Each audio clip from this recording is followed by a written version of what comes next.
Have you ever sat down at the end of the day and felt that deep, dragging ache in your legs? It's a feeling of heaviness, almost like a dead weight, that makes even the thought of getting up again feel exhausting. Maybe your feet are perpetually cold, or you experience that tingling sensation or cramping after just a short walk around the grocery store. So often, we hear that little voice in our head, or maybe even from others, saying, well, that's just a normal part of getting older. We start to accept it, fearing that this is the beginning of losing our mobility, of not being able to play with our grandchildren, or enjoy a simple walk in the park. This quiet fear of becoming a burden can be more draining than the physical discomfort itself, making us feel like we're fighting a losing battle against time. The most confusing part is that this exhaustion doesn't always match your activity level. You can have a relatively restful day, not doing much at all. Yet by evening, your legs feel as if you've run a marathon. You might try the usual remedies, like putting your feet up or using compression socks. And while they offer some temporary relief, the underlying problem remains. The heaviness always comes back. This creates a frustrating contradiction. You're trying to take care of yourself, perhaps even stay active, but your own body seems to be working against you. It leads to the nagging question, if it's not just about being tired, what is really going on here? It's this very question that suggests we might be missing a crucial piece of the puzzle, a factor that has nothing to do with weakness or lack of effort on our part. I want you to know that what you're feeling is real, and you are not alone in this experience.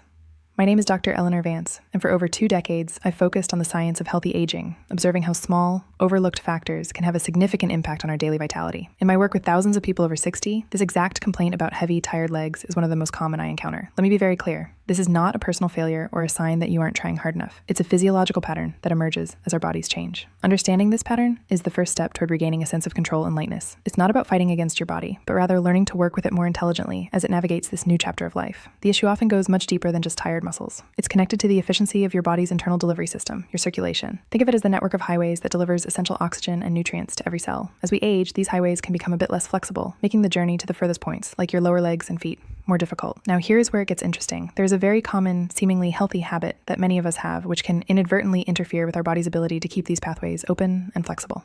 In a few moments, I'm going to reveal a surprising connection between that heavy leg feeling and a very common food you likely have in your kitchen. More importantly, I'll uncover the invisible error in how it's prepared that could be preventing you from receiving its full benefits. Before we explore this simple mechanism, I want to make a promise to you. By the end of this video, you will understand this hidden factor, and more importantly, you'll learn a simple, practical adjustment you can make starting today.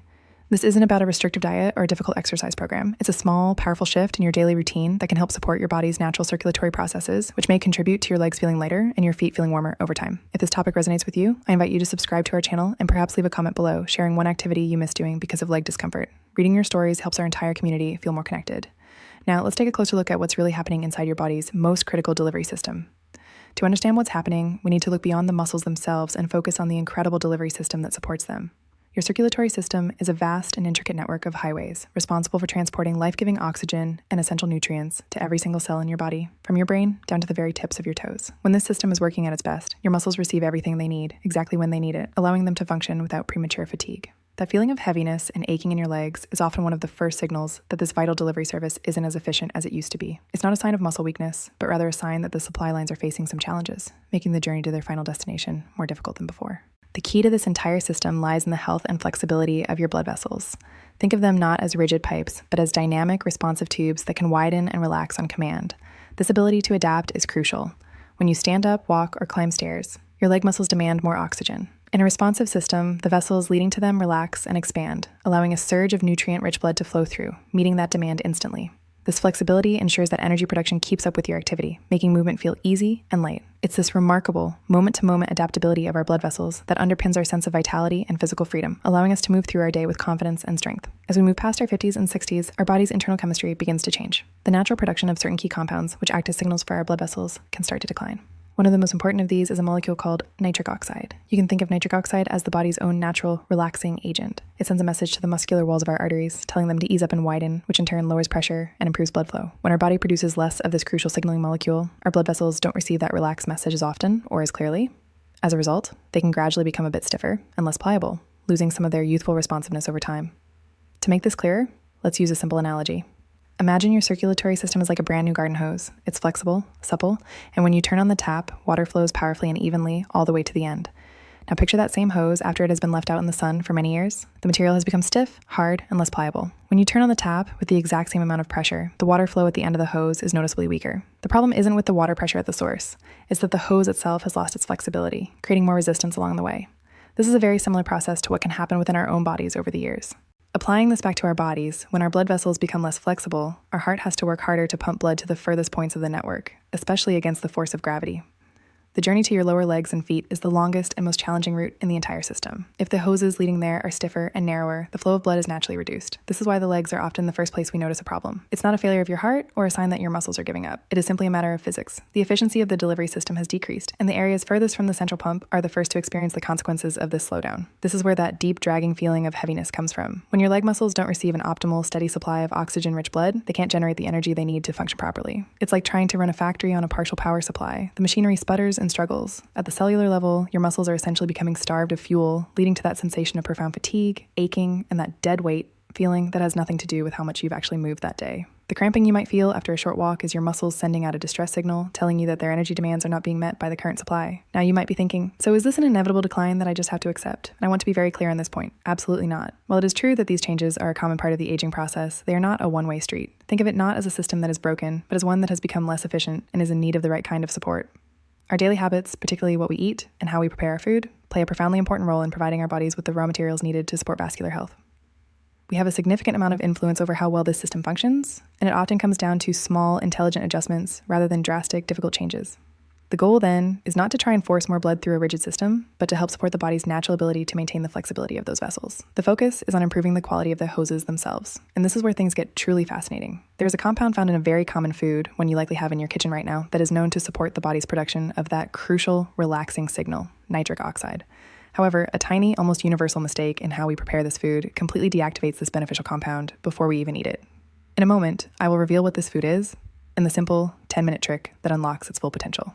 The food I'm referring to is one you almost certainly have in your kitchen right now, celebrated for centuries for its powerful properties. It's garlic. Now, before you think, I eat garlic all the time, I want you to pause for a moment. The issue isn't about whether you eat it, but how you prepare it. There's a tiny, seemingly insignificant step that nearly everyone misses, a step that makes all the difference between unlocking its full potential and unknowingly neutralizing its most valuable benefits before it even reaches the pan. This common oversight is so subtle that it hides in plain sight, disguised as a normal part of cooking. It's the reason why you can eat garlic every single day and still not provide your body with the specific support it needs for maintaining that crucial vascular flexibility we talked about earlier. The invisible error is this: adding your garlic to heat immediately after you chop, slice, or crush it. We all do it. We chop the garlic, toss it into the hot pan with some oil, and start cooking. While this method releases that wonderful aroma, it unfortunately destroys the very compound we need most. The key beneficial substance in garlic, called allicin, is not actually present in a whole clove. It is a compound that is created through a chemical reaction. When you break the garlic's cell walls by chopping or crushing it, you mix an enzyme with a compound, and this is what begins the formation of allicin. But this reaction is not instantaneous. It needs a few moments to work its magic. Heat is the enemy of this delicate process, and when introduced too early, it deactivates the enzyme completely, stopping allicin production in its tracks. Think of it like mixing two ingredients to bake a cake. You know that once you combine the wet and dry ingredients, you need to let the batter rest for a moment for the leavening agent to activate and create the air pockets that will make the cake light and fluffy. If you were to put the batter into a blazing hot oven the second you finish stirring, the cake would come out dense and flat because the chemical reaction didn't have time to complete its job. The same principle applies here. Chopping the garlic is like mixing the batter. The crucial overlooked step is allowing it to rest and activate before the heat of the oven, or in this case the pan, shuts down the entire process. This short waiting period is everything when it comes to creating the compound that supports your body's nitric oxide pathways. This is why the habit feels so harmless. It's simply how most of us were taught to cook. It's efficient, it makes sense, and it's been done this way for generations. Many of us also rely on garlic powder or pre-minced garlic in jars for convenience, but these forms often have very little potential to create allicin, as the enzymatic process has either been halted during manufacturing or has long since degraded. So you might be diligently adding garlic to your meals, believing you are making a healthy choice for your heart and circulation, and in many ways, you are. But you are missing out on the single most powerful benefit for vascular flexibility because of a simple accident of timing. It's a classic case of doing the right thing, but in a way that unknowingly prevents the desired outcome from ever happening. When this supportive compound is consistently absent from your diet, the effects, while subtle at first, begin to add up. The immediate consequence is that your body doesn't get that regular, gentle nudge to help keep its blood vessels relaxed and pliable. This means that at the end of a normal day, even one without much physical exertion, the blood flow to your lower legs may be less efficient than it could be. This directly translates into that familiar feeling of heaviness setting in, that dragging sensation in your calves that makes you want to put your feet up immediately. It's the reason your feet might feel stubbornly cold, even under a warm blanket, as the reduced circulation struggles to deliver warmth to your extremities. It is the quiet beginning of a much larger pattern. Over months and years, this daily deficit starts to have a cumulative impact. That end-of-day fatigue gradually becomes a mid-afternoon fatigue. You might find yourself unconsciously avoiding that extra aisle at the grocery store or turning down invitations for a walk in the park because you know how your legs will feel later. This creates a dangerous cycle. The less you move because of discomfort, the weaker your leg muscles become, and the more your circulatory system is challenged. It's a slow, creeping retreat from the activities that bring you joy and keep you connected to the world. You begin to limit your own life, not because of a sudden illness, but because of a persistent, draining discomfort that has become your new, unwelcome normal, chipping away at your endurance and your confidence. This decline eventually impacts your daily functions in very concrete ways. Climbing a flight of stairs can start to feel like a monumental task, leaving your legs feeling weak and shaky at the top.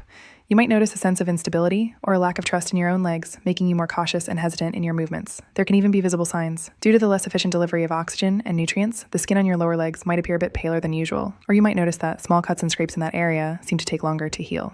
These are not just signs of getting older. They are direct physical manifestations of a delivery system that is struggling to meet the demands of the body, a system that is not receiving the foundational support it needs. Now, hearing all of this laid out might feel disheartening, as if you've been making a mistake for years without realizing it. But I want you to reframe that feeling immediately. Instead of seeing this as a source of frustration, I want you to see it as a source of incredible power and hope. Recognizing this invisible error is not about looking back at what you did wrong. It's about looking forward to the simple, powerful adjustment you can now make.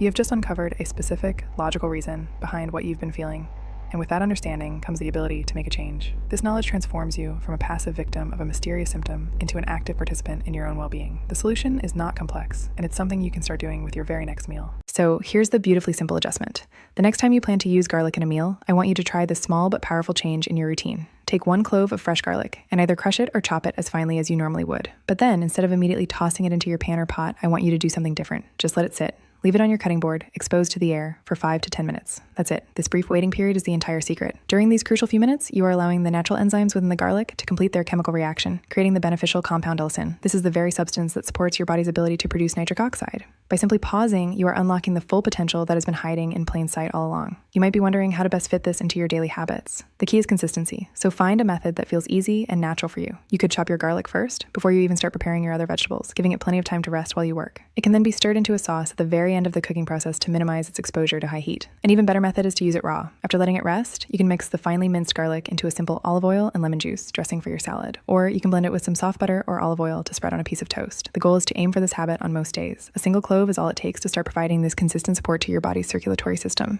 Now, it is very important to approach this with realistic expectations. This is not an overnight cure or a quick fix. It is a gentle, supportive habit that works in harmony with your body's natural rhythms. You're providing your system with a key building block, and it takes time for the cumulative effects to become noticeable. Many people who adopt this practice consistently report that over several weeks, they begin to feel a subtle but definite shift.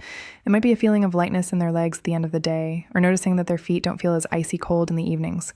The functional goal here is to support your body so that you might be able to walk that extra aisle in the grocery store with less fatigue, or enjoy a walk with your family without that familiar dragging ache setting in quite so soon.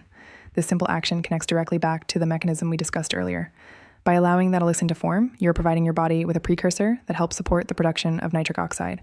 This, in turn, helps send that gentle, relaxed signal to your blood vessels. Think back to our garden hose analogy. This isn't about trying to force more water through a stiff hose with higher pressure.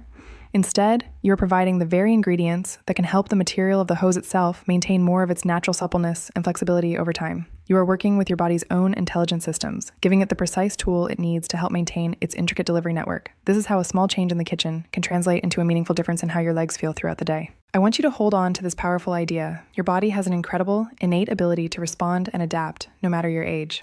The narrative that tells us it's all downhill after 60 is not only disempowering, but it's also scientifically incomplete.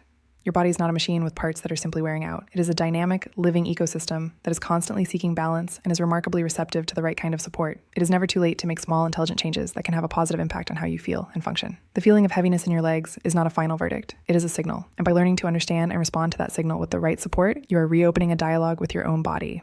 This single adjustment with garlic is a perfect example of a much larger principle. Profound improvements in our well-being rarely come from drastic, overwhelming changes. Instead, they come from small, consistent, and sustainable actions that accumulate over time. The journey to feeling more vital and energetic is not a sprint. It's a series of small, confident steps taken every single day. By focusing on one simple, manageable change like this, you build momentum and confidence. You prove to yourself that you have the power to influence your own health. This one habit can be the cornerstone that inspires other small shifts, creating a positive ripple effect that touches every aspect of your life, from your energy levels to your overall sense of optimism about the future. Ultimately, understanding the why behind what you are feeling is the most powerful tool you will ever have. It transforms you from being a passive recipient of age-related symptoms into an active, knowledgeable participant in your own health journey. The fear and frustration you felt about your tired, heavy legs can now be replaced with clarity and a sense of purpose. You now know there is a logical mechanism at play. And more importantly, you have a simple, practical step you can take to address it. This is not about trying to reverse time. It is about moving forward with greater wisdom, supporting your body with kindness and intelligence, and reclaiming the freedom and vitality to live your life on your own terms, with strength and with confidence.